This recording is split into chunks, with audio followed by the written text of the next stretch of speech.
Good afternoon, everybody. Class Standard 4, Subject Geography. দেখো তোমাদের গত ক্লাসে সপ্তম অধ্যায় নিয়ে আলোচনা চলছিল জীবিকার উপর। আজকেও ওই অধ্যায় চলবে। সবাই 76 পাতাতে চলে এসো। দেখো, পশ্চিমবঙ্গের বিভিন্ন পেশায় যুক্ত মানুষেরা।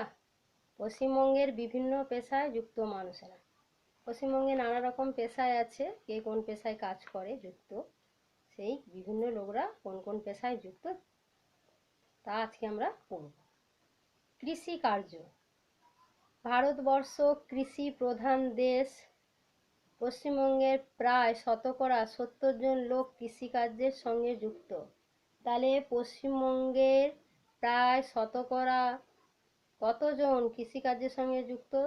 70 জন, 80 জন, অবলিক দেওয়া থাকলো 90 জন। তাহলে 70 জন কৃষিকার্যের সঙ্গে যুক্ত।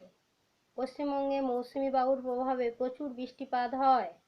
তাছাড়া এখানে উর্বর পলিমাটি সমৃদ্ধ কৃষিক্ষেত্র আছে। তাহলে আমাদের ভারতবর্ষ কৃষি প্রধান দেশ, ঠিক আছে। আর পশ্চিমবঙ্গে কতজন লোক কৃষিকাজের সঙ্গে যুক্ত? 70% বা 70 জন লোক। 70 জন মানে 100 জনের 70 জন বা 70%। পশ্চিমবঙ্গে মৌসুমি বায়ুর প্রভাব, প্রচুর বৃষ্টিপাত হয়। তোমরা পশ্চিমবঙ্গের জলবায়ুতে পড়েছো, এখানে মৌসুমি বায়ুর প্রভাব আছে, তাই না? জলবায়ুটা কেমন, তাই এখানে মৌসুমি বায়ুর জন্য প্রচুর বৃষ্টিপাত হয়। যখন এমন হচ্ছে এখন মৌসুমি বায়ু, বর্ষাকাল না, একটু পেরিয়ে গেছে, যাই হোক, বর্ষাকালে কি মৌসুমি বায়ুর প্রভাব থাকে বলে প্রচুর বৃষ্টিপাত হয়। তাছাড়া এখানে উর্বর পলিমাটি সমৃদ্ধ তাছাড়া আমাদের কৃষি জমি বা কৃষিক্ষেত্রটা উর্বর পলিমাটি দিয়ে সমৃদ্ধ, সেই জন্য কৃষিকাজ ভালো হয়। এখানে চাষিরা কেউ কেউ স্বাধীনভাবে নিজেদের জমিতে খারিফ শস্য যেমন ধান, পাট, রবি শস্য যেমন গম, ডাল, বিভিন্ন ফল, ফুল, শাকসবজি চাষ করেন। আমরা তোমাদের আগের অধ্যায়ে পড়েছি না, ডাল, খারিফ শস্য, রবি শস্য, তাই না? এগুলো পড়েছিলাম, সেইটাই বলছে। আবার অনেকে অন্যের জমিতে মজুরির বিনিময়ে কাজ করে থাকেন। মৌসুমি বায়ুর অনিশ্চয়তার জন্য খরা বা বন্যা হয়। মৌসুমি বায়ু মাঝে মাঝে সঠিক সময়ে পশ্চিমবঙ্গে প্রবেশ করে না, তখন কি হয়? খরা বা বন্যা হয়। খরা হলো, তারপরে আবার যখন কোনো কোনো সময় আবার প্রচুর বৃষ্টিপাত হলো, তখন কি হলো? বন্যা হয়ে যায়।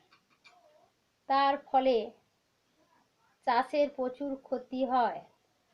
তাহলে মৌসুমি বায়ুর অনিশ্চয়তার জন্য কি হয়? মাঝে মধ্যে যখন অনিশ্চয়তা দেখা দেয়, নিশ্চয়তা থাকে না, তখন চাষের খুব ক্ষতি হয়। সেই সময় চাষিদের রোজগার আবার কমে যায়, সেই সময়টা কমে যায়। এছাড়া প্রত্যেক অঞ্চলেই সহজভাবে কৃষিকার্য করা যায় না। কৃষিকাজ হয় না। যেখানে জলের অভাব, জলসেচের সুষ্ঠু ব্যবস্থা নেই, কোনো কোনো জায়গায় জলের অভাব, সেখানে জলসেচের সুষ্ঠু ব্যবস্থাটা নেই। অনুর্বর মাটিটা ভালো না, পলিমাটি সমৃদ্ধ, উর্বর নয়, পলিমাটি সমৃদ্ধ কৃষিক্ষেত্র নয়, অনুর্বর মানে উর্বর নয়। সেখানে চাষবাস খুবই পরিশ্রম হয়ে পড়ে। সেখানে চাষবাস করে ফসল ফলাতে প্রচুর পরিশ্রম করতে হয়, খাটুনি বাড়ে খুব। এইসব অঞ্চলের চাষিরা খুব কষ্ট করে তাদের জীবিকা নির্বাহ করেন। খুবই কষ্ট করে তাদের জীবিকাটা নির্বাহ করেন। এবার কৃষিকাজ হয়ে গেল। এবার দেখো মাছ সংগ্রহ। পশ্চিমবঙ্গে নদী, নালা, খাল, বিল, নানা রকম জলাশয়ের কোনো অভাব নেই। নদী বা বড় জলাশয় অঞ্চলের কাছাকাছি যে সমস্ত মানুষ বসবাস করেন তাদের অধিকাংশেরই জীবিকা মাছ ধরা। বড় জলাশয়, নদী বা বড় জলাশয়ের অঞ্চলের কাছাকাছি যেসব মানুষ থাকে তাদের জীবিকা তো মাছ ধরাই হবে। কাছাকাছি যখন আছে নদী বা জলাশয়, তাহলে তারা কি করে? অধিকাংশ মানুষ কি জীবিকা করেন না, মাছ ধরা হলো তাদের জীবিকা, মাছ ধরে জীবিকা নির্বাহ করে। এই রাজ্যের মানুষের, নেক্সট পাতায় যাও, 77 পাতায় চলে এসো। প্রধান খাদ্য ভাত ও মাছ। এই রাজ্যের মানুষের প্রধান খাদ্য কি? আমাদের ভাত ও মাছ। তাই প্রচুর পরিমাণে বিভিন্ন রকম মাছ চাষ করা হয়। সেই জন্য আমাদের প্রধান খাবার কি? ভাত মাছ। সেই জন্য কি প্রচুর পরিমাণে বিভিন্ন রকম মাছ চাষ করা হয়। দীঘা, জুনপুট, সুন্দরবন, শঙ্করপুর প্রভৃতি অঞ্চলে অনেক মৎস্যজীবী মানুষ থাকেন। তোমরা এর আগে পড়েছো কিন্তু দীঘা, জুনপুটে, সুন্দরবনে অঞ্চলে, শঙ্করপুরে সব মাছের বিভিন্ন বন্দর, মাছ ব্যবসা হচ্ছে, তাই না? পড়েছো আগে। জুনপুটে বাণিজ্য কেন্দ্র গড়ে উঠেছে। দীঘায় কত মাছ ধরা চলছে তো, দীঘা প্রভৃতি অঞ্চলে অনেক মৎস্যজীবী মানুষ থাকেন। বহু মানুষ বিভিন্ন জলাশয় থেকে মাছ ধরে তা বাজারে বিক্রি করে বা বিদেশে রপ্তানি করে অর্থ উপার্জন করেন। সেসব মানুষ কি হবে? জলাশয় থেকে মাছ ধরবে, ধরে বাজারে বিক্রি করবে, বা বাজারেও বিক্রি করতে পারে, বা বিদেশে রপ্তানি করে কি হয়? প্রচুর অর্থ উপার্জন করেন। মিষ্টি জল ও নোনা জল উভয় জলের মাছ ধরেই বিক্রি করা হয়। মিষ্টি জলেরও মাছ ধরা হয়, আবার নোনা জলেরও মাছ ধরা হয়। এসব কাজে মৎস্যজীবীদের বহু পরিশ্রম হয়। বন্যার সময় বা অন্য কোনো কারণে জল দূষিত হলে মাছ মারা যায় এবং মাছ ধরাও কমে যায়। তাহলে বন্যার সময় বা কোনো কারণে, অনেক সময় দেখো নি নদীর জল, বলে না গঙ্গার জল দূষিত হয়ে গেছে, দূষিত হলে কি অনেক মাছ মারা যায়। তখন যারা মৎস্যজীবী তারা মাছ কম ধরে, তাদের মাছ ধরাও কমে যায়। মাছ চাষ বৃদ্ধির জন্য সরকার বিশেষ প্রশিক্ষণের ব্যবস্থা করেছেন। তোমরা এটা পড়েছো গতদিন না তার আগে, দুদিন ক্লাসে আগে, যে মাছ চাষের উন্নতির জন্য কি কি ব্যবস্থা করা হয়েছে। তাই প্রশিক্ষণের ব্যবস্থা করা হয়েছে, নানা প্রশিক্ষণ দিচ্ছে, মাছ কিভাবে মরবে না, জল দূষিত হয়ে গেলে জলে কি ফেলাতে হবে, জল দূষণটা কাটিয়ে দিতে হবে, ইত্যাদি ইত্যাদি।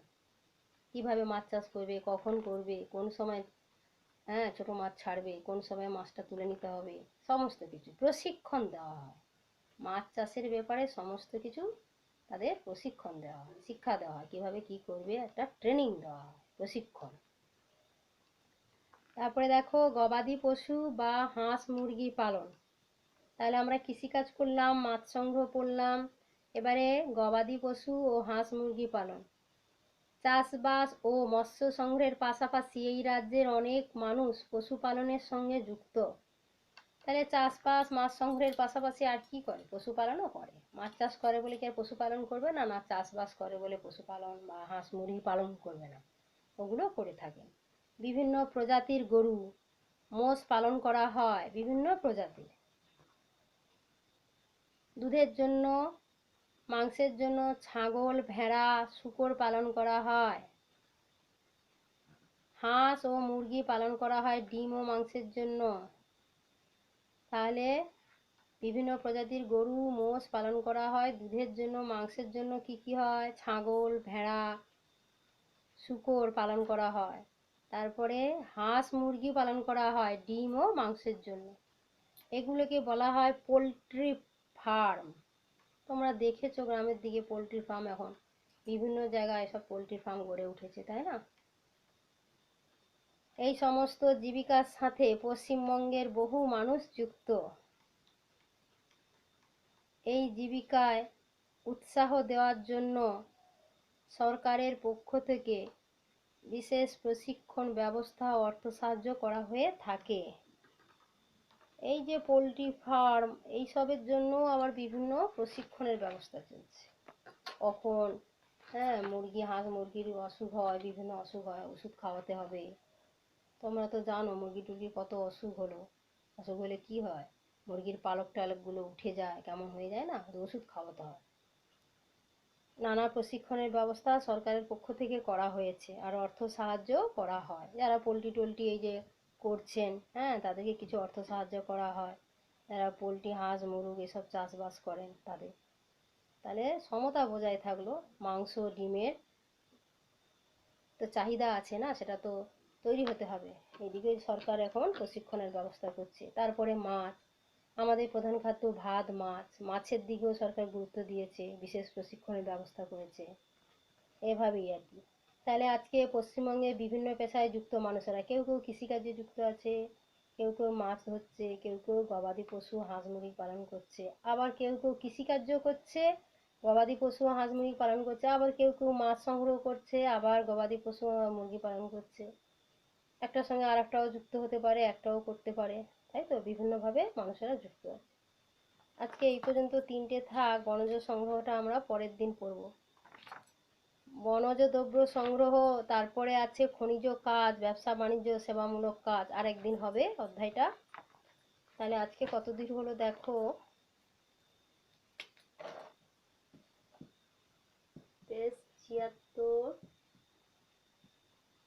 77 কৃষিকার্য থেকে।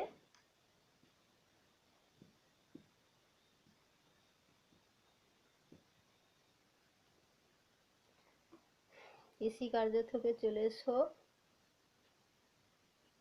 অর্থ সাহায্য করা হয়ে থাকে।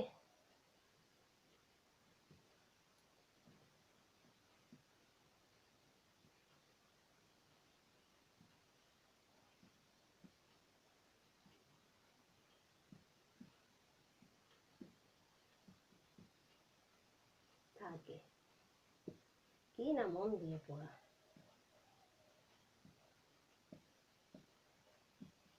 মন দিয়ে পড়ো।